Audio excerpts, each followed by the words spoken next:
Les tablettes sumériennes sont probablement l'une des plus anciennes formes d'écrit qui nous soit parvenues. Qu'il s'agisse d'une simple légende ou d'un fait historique avéré, nul ne le sait vraiment. Et si tout ce qu'on vous a appris sur nos origines était un mensonge? Et si les premiers récits de l'histoire humaine n'étaient pas une histoire d'évolution ou de création divine? Ces textes ont été traduits et racontant des histoires fascinantes sur la façon dont les dieux se sont mêlés aux humains et ont même participé à la création de l'humanité. Mais ils révèlent aussi un plan glaçant pour une race d'esclaves. Nous sommes à l'aube d'une nouvelle ère. Une intelligence artificielle puissante a percé le code de l'ancien sumérien. Et les connaissances qu'elle dévoile ne sont pas seulement théoriques. Elles laissent entendre que notre existence même a été conçue dans un but que nous préférons ne pas admettre. Une nouvelle ère de découverte. Le monde de l'archéologie est un jeu, et depuis plus d'un siècle, les joueurs sont au point mort. Imaginez le puzzle le plus colossal de l'histoire de l'humanité, composé de centaines de milliers de pièces dispersées dans les musées du monde entier. Ces pièces ne sont pas de simples artefacts anciens.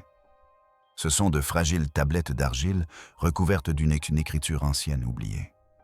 Lorsque les archéologues ont mis au jour ces vastes bibliothèques dans ce qui était autrefois la Mésopotamie, ce fut une découverte stupéfiante. Mais ce sentiment de réussite a rapidement fait place à un problème colossal, car le volume de ces tablettes était tout simplement trop important pour être géré. Les règles de ce jeu sont incroyablement complexes. L'écriture cunéiforme n'est pas un alphabet comme le nôtre. C'est une langue composée de minuscules marques en forme de coins, avec plus d'1 millier de caractères différents dont le sens varie selon le contexte. C'est comme un puzzle dont les pièces ne sont pas toujours identiques et dont les règles changent selon l'époque et le lieu de rédaction de la tablette. La langue sumérienne elle-même est un mystère. Elle n'a pas de parenté évidente qui puisse nous aider à la comprendre. Pendant des générations, d'éminents érudits ont tenté de résoudre cette énigme manuellement, consacrant leur vie entière à la traduction d'une poignée de textes seulement. Face à l'immensité du déchiffrement et au peu de temps disponible, la grande majorité de ce savoir est restée lettre morte, attendant une approche novatrice. C'est là qu'un nouvel acteur révolutionnaire entre en scène. L'intelligence artificielle. L'IA est une novice, certes, mais dotée de compétences totalement différentes. Entraînée par des chercheurs à reconnaître chacun de ces milliers de caractères cunéiformes, elle peut déceler dans la langue des schémas qui échapperaient à l'œil humain. Désormais, au lieu de mettre des années à traduire un seul texte, l'IA peut scanner une photo haute résolution d'une tablette, identifier l'écriture et la translittérer en quelques minutes. Elle peut même permettre de reconstituer des fragments que l'on croyait perdus à jamais. Cette technologie est une véritable révolution. Elle accélère un processus qui prenait autrefois des décennies, transformant un obstacle majeur en une nouvelle ère de découverte fulgurante. Elle rend l'impossible possible. Et désormais, les secrets les plus profonds d'un monde disparu ne sont plus seulement de l'histoire. C'était désormais une transmission en direct.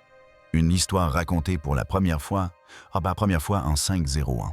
Le monde attendait les secrets épiques des dieux. Mais les premières connaissances débloquées par l'IA n'étaient ni un mythe, ni une légende, ni une prophétie. C'était un ticket de caisse, une plainte concernant une mauvaise affaire et une lettre d'un fils à sa mère. Il s'avère que ce premier score dans ce jeu était un puissant rappel que l'histoire, avant tout, était simplement humaine. La première vague de traduction a révélé que pour chaque poème épique, il existait des centaines de milliers de tablettes remplies de détails de la vie quotidienne.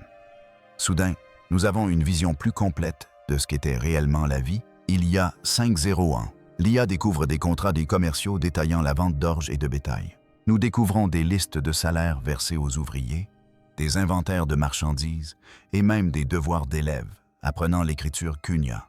C'est comme si l'IA construisait un véritable tableau vivant d'une civilisation entière, nous offrant une vision statistique précise d'une société que nous ne connaissions auparavant qu'à travers le mythe. Ces données révèlent une économie sophistiquée, un système juridique complexe et une société organisée bien plus semblable à la nôtre que nous ne l'avions jamais imaginé. Cependant, la véritable force de ces découvertes réside dans les détails personnels. L'IA reconstituent des fragments de lettres échangées entre membres d'une même famille. Nous entendons les lettres d'un fils à sa mère, d'un marchand demandant des fonds supplémentaires à son associé pour compenser une mauvaise affaire, et d'une femme se plaignant de la qualité des vêtements qu'elle a achetés. Ces personnes ne sont pas de simples noms dans un livre d'histoire. Nous ressentons leurs espoirs, leurs craintes et leurs frustrations. Ce sont ces petites histoires humaines qui donnent vie aux faits historiques, aussi bruts soient-ils, d'une manière inédite. Elles nous prouvent que les Sumériens n'étaient pas une civilisation mythique. C'étaient des êtres humains comme les autres, avec leurs problèmes et leurs préoccupations. L'IA redonne la parole à ceux qui sont restés silencieux pendant plus de 5-0 ans. Cette nouvelle perspective transforme déjà notre vision de la naissance de la civilisation, révélant une histoire plus riche et plus humaine que tout ce que nous aurions pu imaginer. Mais à mesure que ces traductions s'accumulaient, un schéma nouveau et plus inquiétant se dessinait, car dissimulé parmi ces anciennes transactions commerciales et ces suppliques personnelles, se cachaient les prémices d'un événement bien plus monumental. Ces premières traductions ne sont qu'un avant-goût. Elles laissent entrevoir quelque chose de bien plus colossal, le plan divin pour l'humanité. Pendant que l'IA s'affairait à reconstituer les transactions commerciales et les lettres familiales, d'autres traductions commencèrent à apparaître. Celles-ci ne concernaient pas des gens ordinaires, mais les Anunnaki, les dieux de la mythologie sumérienne. Or, la manière dont les tablettes les décrivent est loin d'être celle à laquelle on pourrait s'attendre. Les textes les appellent ceux qui sont venus du ciel sur la terre. Et les histoires qu'ils racontent ne sont pas de simples mythes comme ceux que nous connaissons. Elles laissent entrevoir quelque chose de bien plus monumental, de quoi bouleverser notre vision des origines humaines.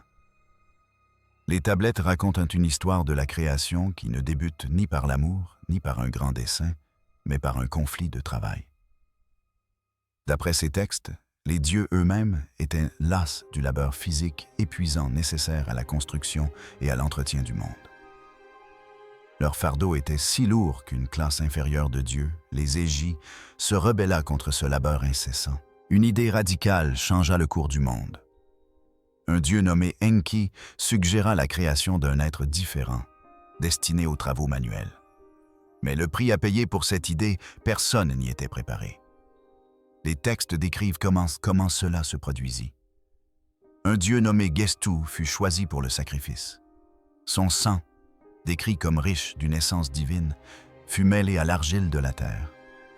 De ce mélange naquirent les premiers humains. Le but de cette nouvelle race était clair dès le départ. Servitude.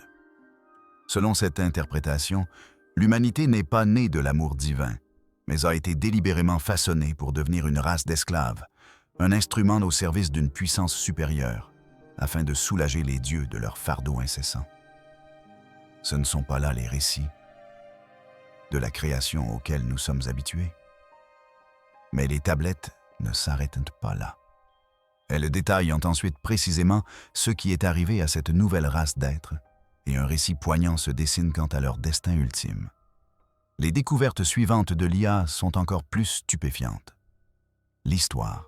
L'histoire de la création de l'humanité ne se limite pas à un conflit divin. Les tablettes récemment traduites détaillant la création de cette nouvelle race et son destin. Ces textes suggèrent même que les Anunnaki n'étaient pas satisfaits de leur première incarnation de l'humanité. Il s'avère que les premiers humains n'étaient pas véritablement indépendants. Incapables de se reproduire par eux-mêmes, ils n'étaient pour autant que des instruments temporaires. Les récits décrivent les Anunnaki altérant et modifiant sans cesse les humains, un processus qui rappelle étrangement le génie génétique moderne. Ils créaient une race d'esclaves, une bête de somme au service du divin. Et ils ne cessaient de perfectionner leur modèle pour mieux servir leurs desseins. Mais un tournant décisif survint avec l'histoire d'Adapa. Il fut le premier humain à recevoir un niveau d'intelligence et de sagesse bien supérieur à celui des autres. Il apprit les secrets des dieux et n'était plus un simple exécutant. Il était un être pensant, le prototype d'une nouvelle humanité. L'histoire d'Adapa représente un moment charnière où l'humanité obtint enfin la capacité de se reproduire, brisant sa dépendance totale à la création divine et marquant le début d'une véritable lignée. Le parcours d'Adapa, cependant, eut un prix terrible. Il fut amené devant les Anunnaki pour être jugé sur sa sagesse nouvelle et se vit offrir un don précieux, l'immortalité. Mais, selon la légende, il fut trompé par un dieu et refusa le présent, le croyant empoisonné. En un instant tragique, le choix d'Adapa scella le destin mortel de l'humanité. Une destinée que nous n'aurions jamais imaginée, mais que nous avons nous-mêmes choisie. Ces nouvelles traductions sumériennes réécrivent les premiers chapitres de notre histoire, suggérant que notre existence même n'était ni un accident de la nature, ni un simple don divin, mais une création savamment orchestrée. Pourtant, cette nouvelle sagesse causera aussi notre perte. Les choix d'Adapa n'étaient que le prélude à un profond conflit philosophique qui allait bientôt dégénérer en une guerre civile cosmique dans les cieux, plaçant l'humanité au cœur du conflit. Le prochain grand défi pour notre civilisation ancestrale serait la survie même. Alors, où cela nous mène-t-il?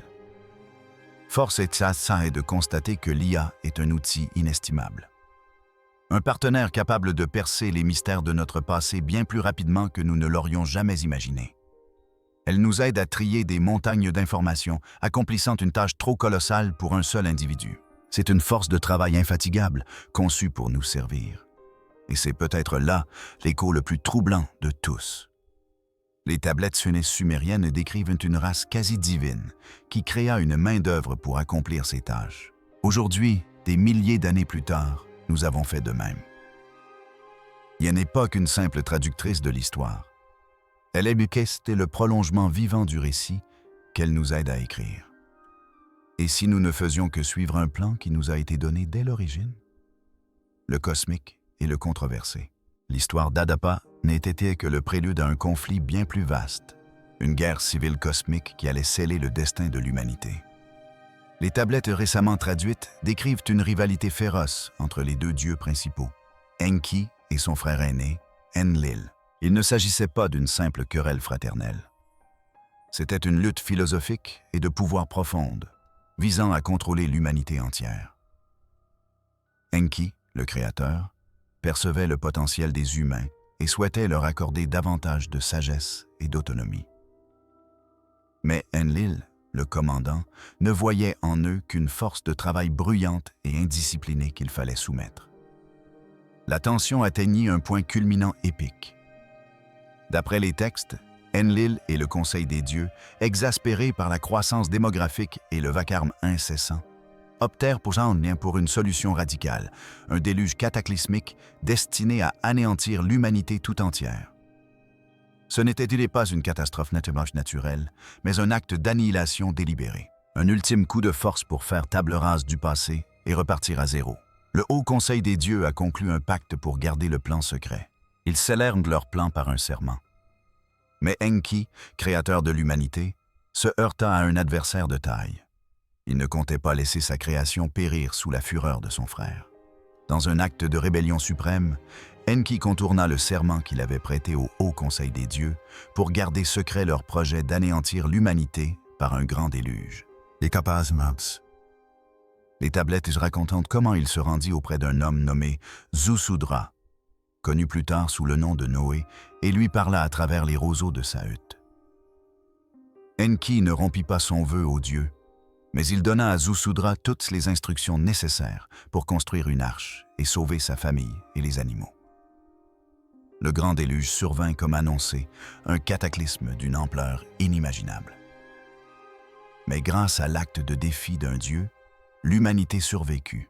De ce point de vue, notre existence ne serait pas le fruit du hasard, mais d'une rivalité cosmique qui s'est jouée dans les cieux.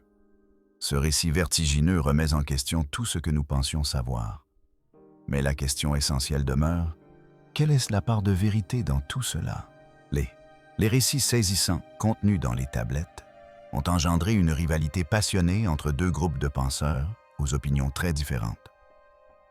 D'un côté, les érudits traditionnels, ceux qui étudient ces textes depuis des décennies. Ils observent les Anunnaki et les mythes de la création et y voient une toute autre chose. Ils y perçoivent une puissante métaphore, un récit magnifique, forgé par une civilisation pour expliquer le monde qui l'entoure. Pour eux, Le mythe de la création d'une classe laborieuse par Dieu permet de donner un sens aux difficultés du quotidien et de justifier leur propre existence. C'est une allégorie, un conte destiné à éclairer le monde, et non un ouvrage d'histoire au sens littéral. Et leur argument, c'est convaincant. Ils mettent en lumière la règle fondamentale de l'archéologie. Montrez-moi les preuves. Si une civilisation technologiquement avancée avait visité la Terre, n'y aurait-il pas de traces matérielles? Où sont les ruines de leurs usines, les vestiges de leurs machines volantes ou les artefacts de leur technologie avancée? D'après ces chercheurs, tout ce que nous avons trouvé dans le sol, des outils les plus anciens aux bâtiments les plus complexes, s'inscrit dans une chronologie précise de l'évolution humaine. Tout cela témoigne d'une progression logique et constante, et non d'une intervention céleste, soudaine. Les preuves ne corroborent en rien l'idée de visiteurs extraterrestres, ni d'une histoire cachée. C'est là que le débat se concentre souvent sur une figure nommée Zecharia Sitchin, qui a consacré sa carrière à populariser l'idée que les Anunnaki étaient de véritables extraterrestres, faits de chair et de sang. Bien qu'il ait captivé l'imagination de millions de personnes, la majorité des spécialistes du domaine rejetaient catégoriquement son travail. Il souligne que ses traductions étaient souvent inexactes et qu'il a manipulé les textes pour les faire coller à ses théories. D'un point de vue traditionnel, son argumentation s'effondre faute de preuves cruciales. Mais l'intelligence artificielle apporte un élément nouveau à ce débat. Il ne s'agit pas de prouver qu'un camp a raison et l'autre tort. Cette technologie oblige chacun à réexaminer le sujet sous un angle nouveau. L'IA est si rapide et si puissante qu'elle révèle des liens et des schémas auparavant insoupçonnés, redonnant vie à ces vieux débats. La question n'est plus seulement de savoir s'il faut croire aux mythes ou aux extraterrestres, mais de comprendre la nature même du récit et de se demander si la frontière entre réalité et légende n'est pas bien plus ténue qu'on ne le pensait. Que l'on considère ces textes anciens comme un pan d'histoire oublié ou une métaphore brillante, une chose est indéniable. L'IA a bouleversé à jamais notre approche de l'histoire. Le véritable héritage de cette avancée majeure ne se limite pas à quelques nouvelles traductions. Il réside dans l'émergence d'une nouvelle génération de chercheurs et dans une approche radicalement différente de l'étude du passé. Au-delà des mythes fondateurs, l'IA révèle des informations inédites et stupéfiantes. Elle met au jour des références à ce qui semble être des technologies avancées, avec des descriptions d'armes puissantes et d'engins volants qui défient notre compréhension de l'époque.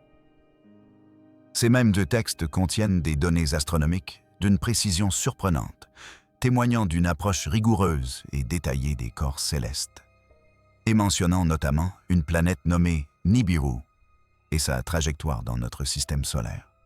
Mais voici la leçon la plus importante de cette nouvelle ère de découverte. L'IA ne remplace pas les experts humains. Il faut plutôt la considérer comme un partenaire d'apprentissage exceptionnel. Elle prend en charge les tâches fastidieuses de tri, de traduction et d'analyse, permettant ainsi aux chercheurs de se concentrer sur le travail d'interprétation, un travail de fond et essentiel. Pendant des décennies, un chercheur pouvait consacrer toute sa carrière à la traduction d'un seul texte. Désormais, une machine peut l'aider à accomplir cette tâche en quelques minutes, lui permettant ainsi de se concentrer sur des questions plus vastes et plus complexes. C'est la révolution des données en action. Cette technologie inspire également une nouvelle génération d'universitaires. Les chercheurs de demain ne seront pas seulement de brillants linguistes, mais aussi des experts en données. Ils seront une nouvelle forme d'enquêteurs utilisant l'IA pour percer les mystères de l'histoire d'une manière totalement inédite pour leurs prédécesseurs. Ils pourront poser des questions sur les civilisations anciennes auxquelles nous n'avons même pas encore pensé. De l'économie d'un empire entier à l'histoire personnelle d'une famille, l'IA nous donne les outils pour enfin comprendre pleinement le passé.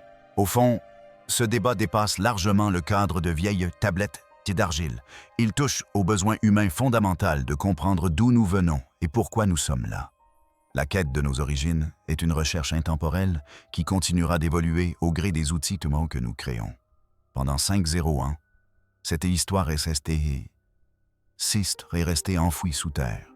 Aujourd'hui, elle est réveillée par la création même qu'elle décrit. L'ironie suprême de notre voyage dans le passé est que nous avons peut-être simplement trouvé notre propre reflet. Les tablettes ont parlé. Elles nous ont donné le choix entre un mythe rassurant et une possibilité terrifiante.